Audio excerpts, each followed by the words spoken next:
All right, today we are going to discuss the absolute maximum and absolute minimum values of a function. So first we need to start with a definition of what we actually mean by that. So let C be a number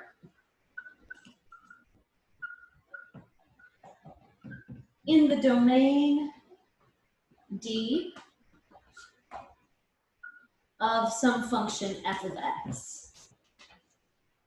Then f of C is what's called the absolute minimum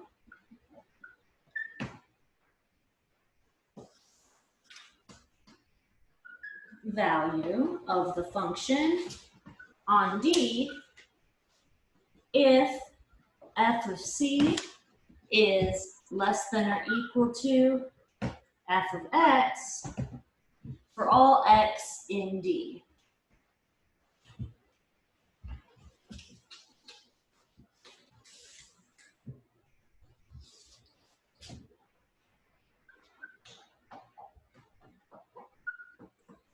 So what is this saying? This is saying what we're calling an absolute minimum value is the smallest value on the graph of the function f. It is smaller than all other values on that graph. It's kind of like our relative or local minimums that we were talking about earlier, except this one is the lowest out of all of the minimum values. Similarly, f of C is the absolute maximum value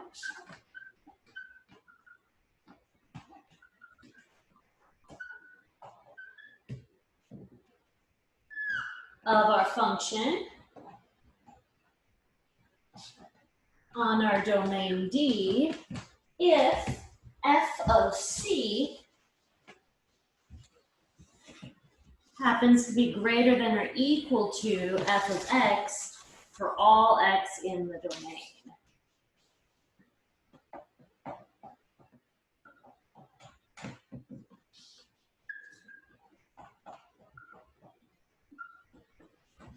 So what this is saying is your absolute maximum is the absolute biggest point on the graph of the function. It's your highest y value. All of the other parts of the graph are below this particular value. So sometimes, instead of seeing absolute maximum, some books and resources call these global maximum or minimum values. That's kind of like how we already talked about relative min and relative max, and some books call those local mins and maxes. Your absolute and your global are the same thing in this case as well. So let me just draw a random graph of a function so we understand more what it means to be an absolute maximum or an absolute minimum.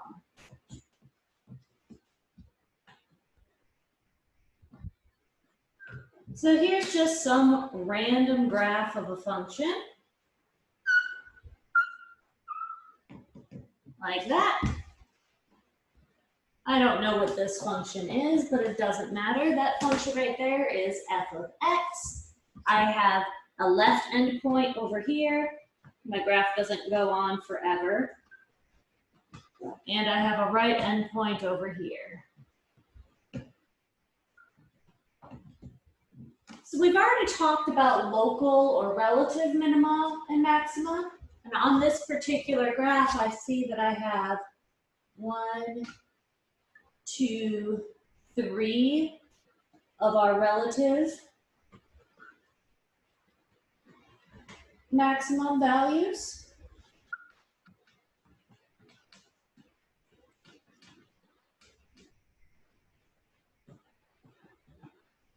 Because all 3 of those points happen to be the biggest point in some small little neighborhood around them. And similarly, I have some local minimum values, or relative minimum.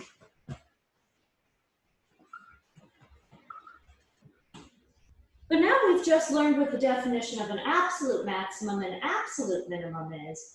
And those are going to be the biggest point and the smallest point overall, not just in some tiny neighborhood. So on this particular graph, this point way up here, even though we already said it was a relative maximum, that guy is also an absolute maximum. Because that y value is larger than all of the other y values on the entire graph.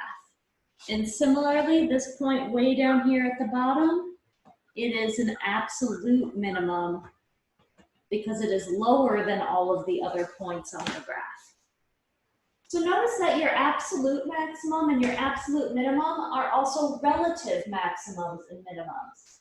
But not every relative extrema is an absolute extrema.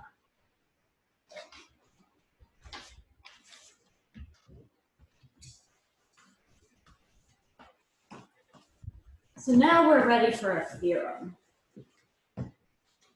This theorem states, it's called the extreme value theorem.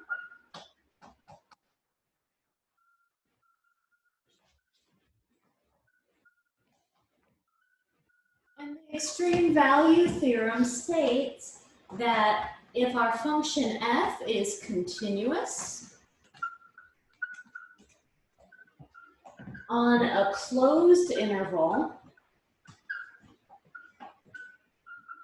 a to b, then the function f attains an absolute maximum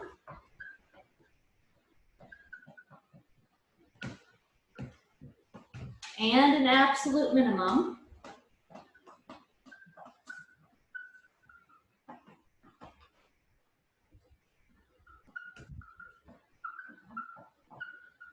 for some numbers in our closed interval. What this means is if you have a function on a closed interval, it is always going to have an absolute maximum and an absolute minimum value. That doesn't happen if you don't have a closed interval. For example, think of just a very standard function, your parabola, x squared, and think of it on all the real numbers. Our parabola x squared has an absolute minimum down at the vertex, but since it goes on forever up in both directions, it doesn't have an absolute maximum. But if we were to cut it off on some finite interval, it would have an absolute maximum, whatever the top points happen to be. So let's just draw some pictures illustrating this extreme value theorem, just to give us an idea of why this actually works. So here's just some random function. I'm going to say here's A, here's B, and I have a function that's just defined on that closed interval, and that's it. It has those endpoints there, and we can see it has an absolute maximum up here, and it has an absolute minimum down here. So it did achieve an absolute max and an absolute min on that closed interval. And it doesn't even have to be an exciting looking function like that. It could be just a boring linear function. Let me grab one of those, put it up here. So there's still our interval from A to B. Even if I just have a nice straight line like this, absolute maximum up here, absolute minimum down here. Now, our extreme value theorem said we needed to have a closed interval, and it also said our function needed to be continuous. Let me give us an example of why we need those two conditions. So first, I'm going to keep it on a closed interval A to B, but I'm going to have a function that's not continuous.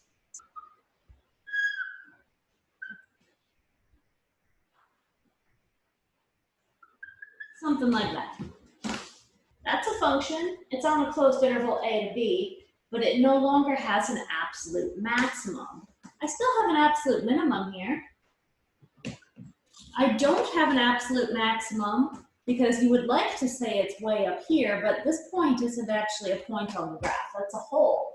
So that's not an absolute maximum, and I can get infinitely close to that hole and can still keep getting closer. So I don't actually have an absolute maximum on this guy.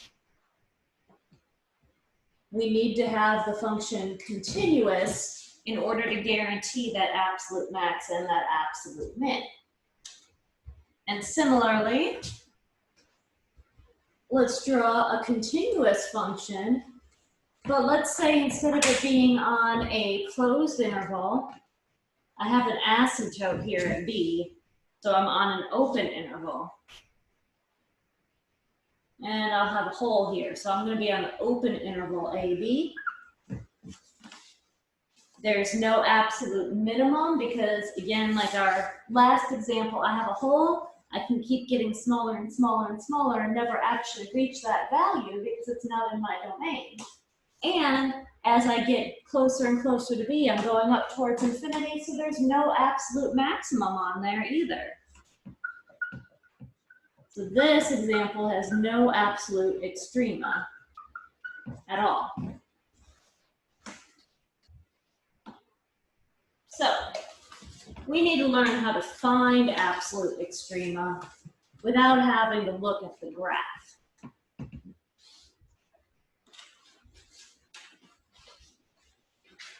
So first I want to give us a reminder, quick reminder of a definition.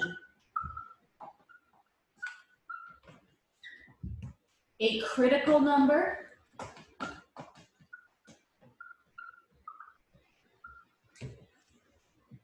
of a function f of x is a number c in the domain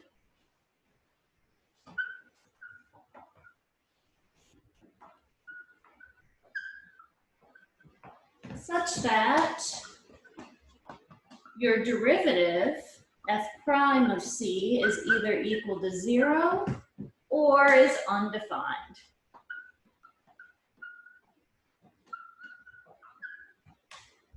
These critical numbers are going to come into play in finding our absolute maximum and absolute minimum. So I just wanted to make sure we were all on the same page of what a critical number was. Now, depending on your particular book and your resources, sometimes they specify a difference between whether your derivative is 0 or whether it's undefined. Both of those are critical numbers or critical values, but some resources refer to when the derivative is 0 as being a stationary point. Not all resources do that, but if yours happens to refer to stationary points, that is what they're referring to there. But regardless, they are all critical numbers or critical values, and that tends to be the terminology that I use. So let's do an example where we practice finding critical values or critical numbers of our function, because we're going to need to have those skills when we practice finding absolute minimum and absolute maximum values. So a nice example.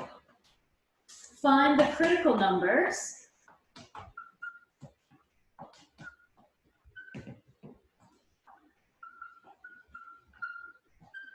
of the function f of x equals x to the 3/5 times 4 minus x. So the first thing I would need to do is find the derivative of this function so that I can find the critical values. But in order to find the derivative, the way it's written right now, I would need to do a product rule because I have an x to the 3/5 times a 4 minus x. And I personally would rather distribute first so I can avoid the product rule in this instance. So I'm going to do that. I'm going to rewrite my function by distributing. So if I distribute that x to the 3/5, I get 4x to the 3/5 minus an x to the, what power would that be? Well, I have an x to the 3/5 times an x to the 1st. We have to add our exponents, so that's going to be an x to the 8/5 power. Now I can take my derivative just using the power rule. So if I take the derivative of this function using my power rule, my 3/5 is going to come down and multiply onto that 4, giving me a 12/5 x, and my new power is 1 smaller. 3/5 minus 1 is -2/5. For the next guy, my 8/5 comes down and multiplies, and my new power is 1 smaller, so I get an x to the 3/5. And so now I have to try to figure out my critical values based on this. I need to try to rewrite this so I can figure out when my derivative is 0 or when it's undefined. First thing I personally would do is rewrite this x to the -2/5 in the denominator. That gets me a 12 over 5 x to the 2/5 minus 8 over 5 x to the 3/5. And if I'm going to combine these together into one fraction, I would need a common denominator. Right now, they both have a denominator of 5, but this guy also has an x to the 2/5 in the denominator.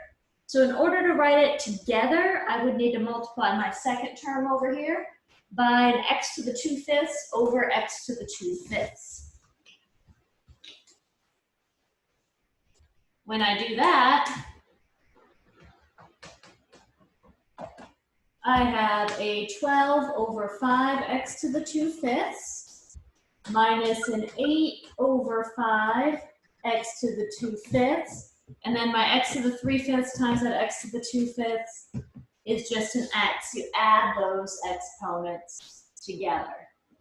So combining this together into one fraction, I have that my derivative is 12 minus 8x over 5x to the 2/5 power. And now we just have to remember what it is that we were doing in this problem in the first place. We have our derivative now, nice and simplified, but I need to find the critical values or critical numbers of this function. That's going to be where my derivative is equal to 0 or where my derivative is undefined. So let's do where the derivative is undefined first. My derivative is going to be undefined when I divide by 0. So I'm going to take my denominator, set it equal to 0, and we find that my derivative is undefined when x is 0. Now, when is my derivative equal to 0?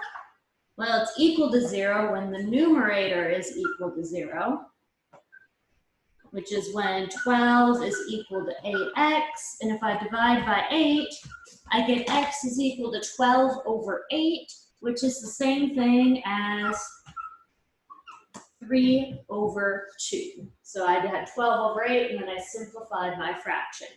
So what are the critical numbers for this function? X equals 0, x equals 3/2 are my critical numbers or critical values. If you use a book that refers to stationary points, this one, x equals 3/2, would be referring to the stationary point. Where x equals 0 is not a stationary point, that's not where the derivative is 0, it was where the derivative was undefined. All right, so now that we've had practice finding critical values, we're ready to learn how to find absolute minimum and absolute maximum values of our function. And first, we're going to learn how to find them specifically on closed intervals. So here is our closed interval method for finding absolute extrema.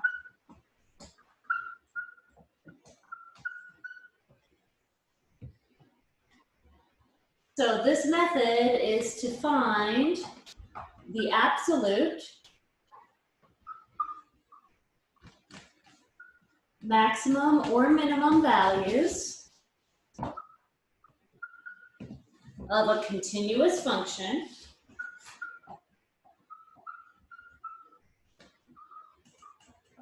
f on the closed interval a to b. First thing you need to do is find all the critical numbers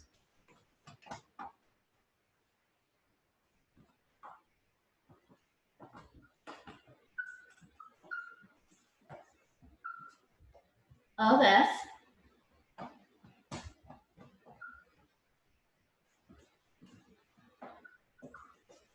on the interval a, b. And then step 2, we are going to evaluate f of c for each critical number.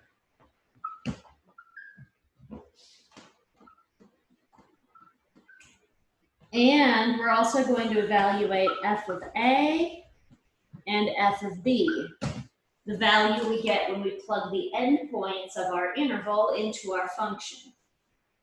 So after you find all the critical numbers, plug them all into the function, and also plug the endpoints into the function, and then it's just a matter of comparison.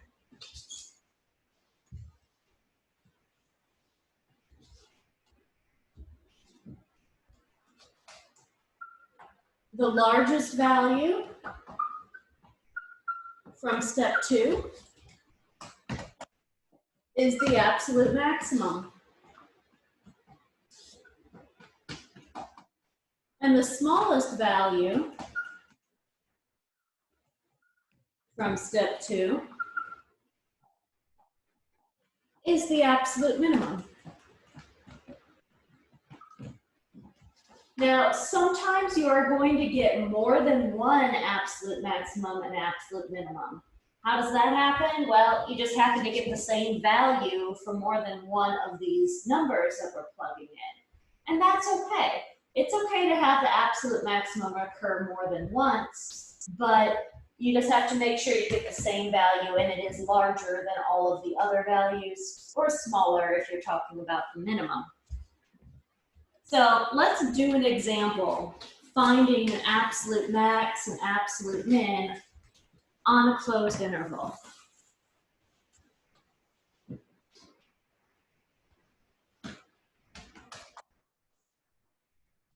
We are going to find the absolute extrema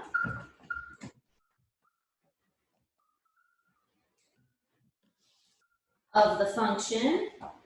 F of x is x to the third minus 3x squared plus 1 on the closed interval -1/2 to 4. So the first thing that we need to do in order to find our absolute min and our absolute max is we're going to need to find all of our critical values. And we need to make sure that those critical values or critical numbers lie in this interval. Now, what happens if we find a critical number that isn't in that interval? It's not a big deal, you just throw it out and don't worry about it. When we're talking on a closed interval, we're only concerned about values in that interval. So let's start finding our derivative so we can find our critical numbers. This is a nice polynomial, so to find the derivative, I'm just going to need that power rule. My derivative is equal to 3x squared minus 6x, and now I need to find where my derivative is equal to 0 or where it's undefined. Now, the nice thing about polynomials is the derivative is not going to be undefined. I'm not dividing by 0 anywhere, no big deal. So I just need to find where is my derivative equal to 0. And that will get me all my critical values. Now, I personally would solve this by factoring. I notice that I have a 3 and an x that I can pull out, leaving me with an x and a -2. So now I have two things multiplied together equaling 0, and in the real number system, that just means that either the first thing is 0 or the second thing is 0.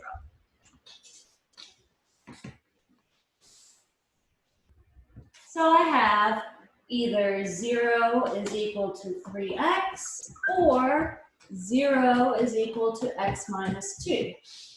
So I get x equals 0 or x equals 2 for my critical values. And now we need to check, are those in the interval that I'm concerned about for this particular problem? Well, remember the interval that I was talking about was -1/2 to 4. 0 is in that interval, and 2 is also in that interval. So I have to be concerned about both of these critical values. So now all I have to do to figure out the absolute max and the absolute min is step 2 of the closed interval method, which is take all my critical values and take the endpoints of my interval, plug them all into my original function. So just as a reminder, my original function was x to the third minus 3x squared plus 1. And I need to figure out what f of 0, f of 2, f of negative 1/2, and f of 4 are. So f of 0 and f of 2 are taking my critical numbers and plugging them into the original function. And the f of negative 1/2 and f of 4 are testing the endpoints of my interval.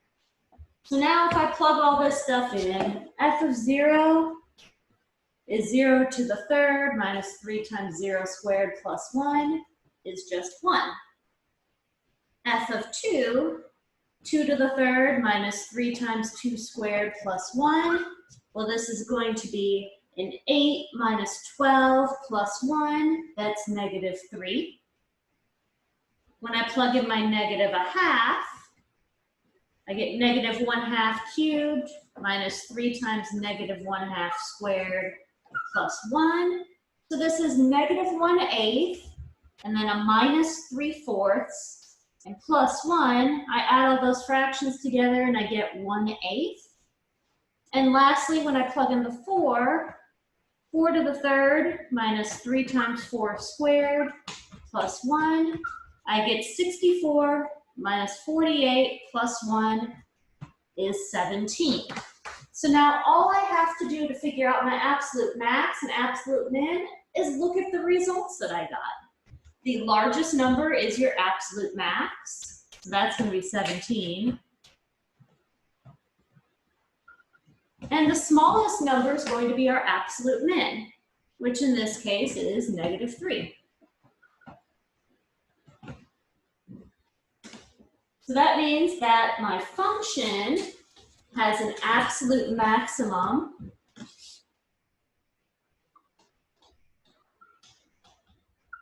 of 17 at x equals 4, and it has an absolute minimum of negative 3 at x equals 2. And I would like to point out that one of our absolute extrema came from a critical value, and the other one came from the endpoint, one of our endpoints of the interval. That happens quite a bit, but at the same time, sometimes it can be just the endpoints that give you the extrema. Sometimes it can just be the critical values that give you extrema.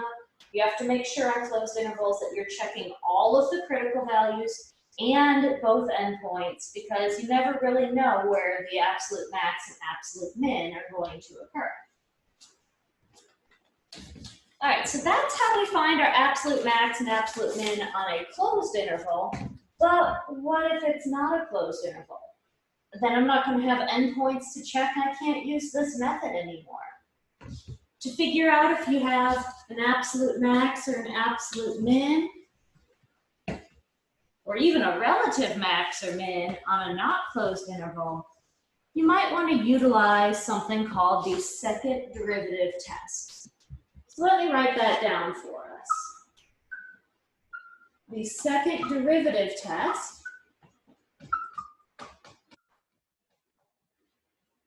says that for a critical number c,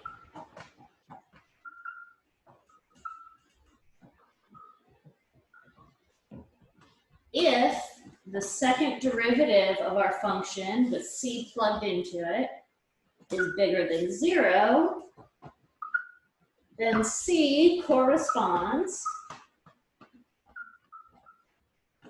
to a minimum. And if the second derivative of c is going to be less than 0, then c corresponds to a maximum.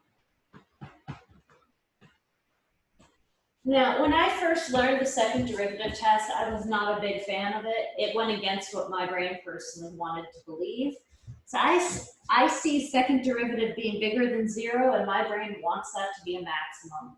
I guess because it's positive, and that makes me think of bigger things. But what we need to think about is when we were graphing our functions, when you had a second derivative being positive, you had something concave up. If you think of what concave up functions look like, curves like a cup, like that. That means it has a minimum. And that's why we have a minimum from the second derivative test. And similarly, when we have something with a second derivative that's negative, that's concave down, that looks like a frown, that sort of a shape, it will have a maximum up at the top.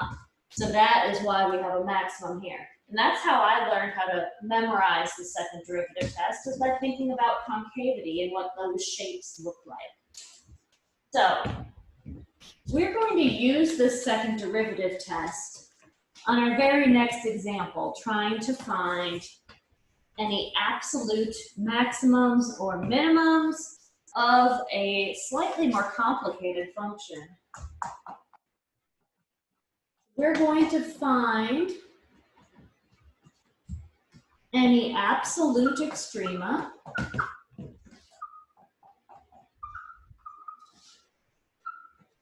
of the function f of x equals e to the x to the third minus 3x squared power on the open interval 0 to infinity.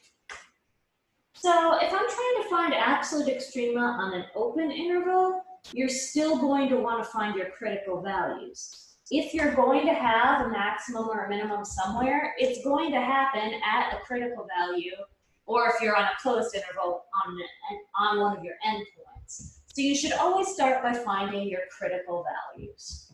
That means I need to start by taking a derivative of this function. Now this happens to be a chain rule derivative. I have e to a power that's more complicated than just an x.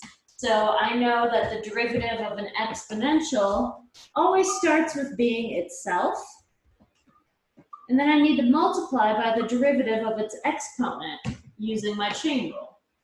The derivative of the exponent is just 3x squared minus 6x using my power rule. So that's the derivative of my function right there. I want to know when this is equal to 0 and when it's undefined. Well, first let me rearrange it just a little bit, because I personally like all of this stuff multiplied in the front. So I have 3x squared minus 6x times my exponential, e to the x to the third minus 3x squared. I want to know when this is 0 and when it's undefined. Let's think about undefined first. Am I dividing by 0 anywhere? No, I don't have any division going on whatsoever. And even with this guy here, e to any power is not going to be equal to 0. That's just based on the graph of an exponential. It has that asymptote at the x-axis. It never touches it. So we're okay, we're not undefined at any place.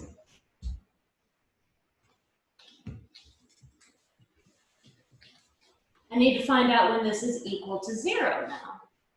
Well, my derivative is equal to 0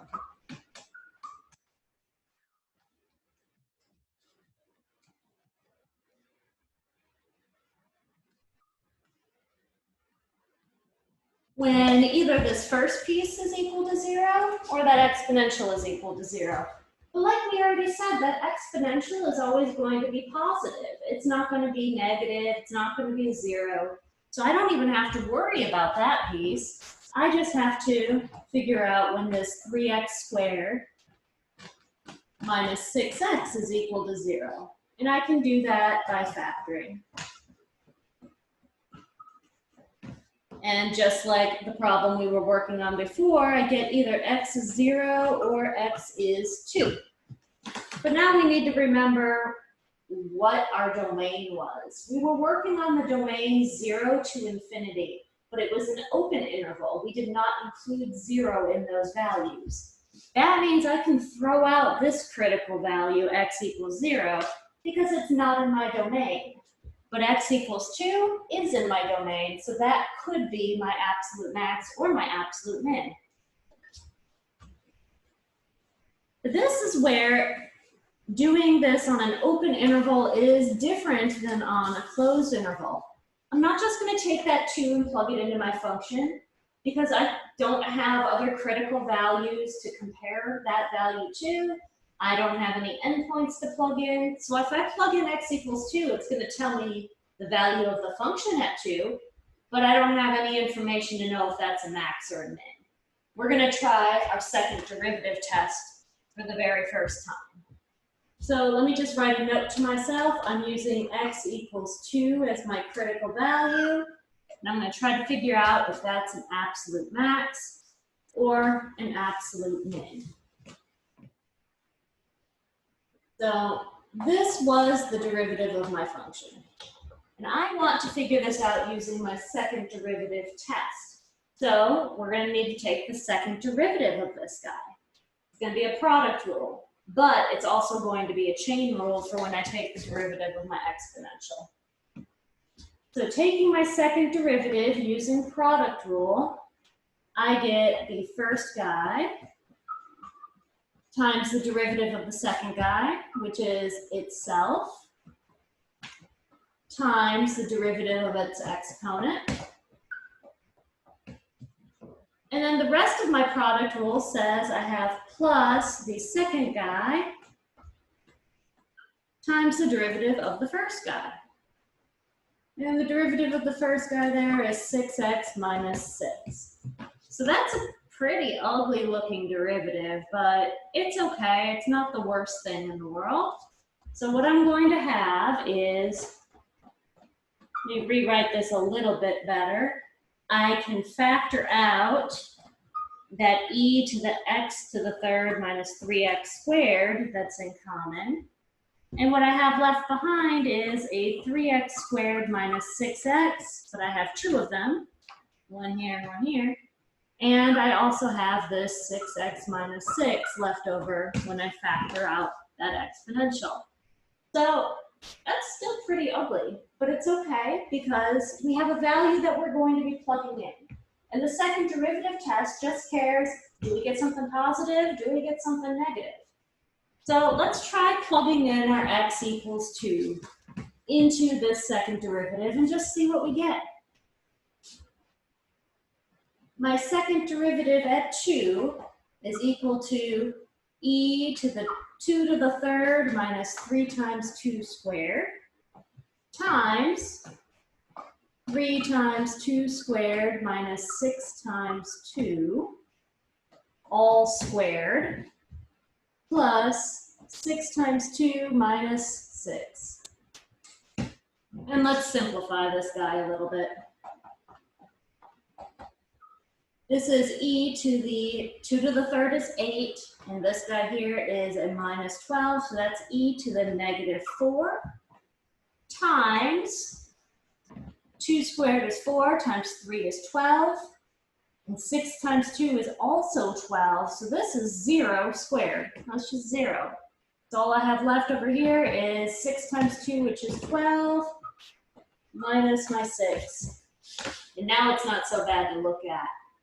E to the negative 4, yeah, it's a negative power, but that's okay. Remember, that is the same thing as 1 over e to the 4th. That's a positive number. And 12 minus 6 is 6. That's also positive, so I know that this guy is bigger than 0. And what does that mean? Well, by the second derivative test,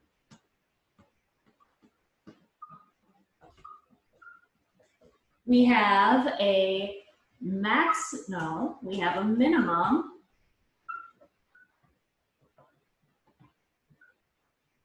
at x equals 2. Remember, when you get something positive, think of concave up. It's going to have a minimum down at the bottom. So I know I have a minimum at x equals 2. To figure out what the actual minimum is, we would have to plug that 2 back into the original function.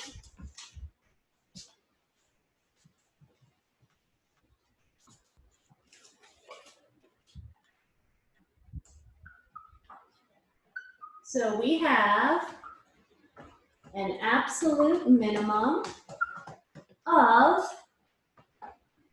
f of 2, which was e to the 2 to the third minus 3 times 2 squared, which is e to the negative 4 at x equals 2.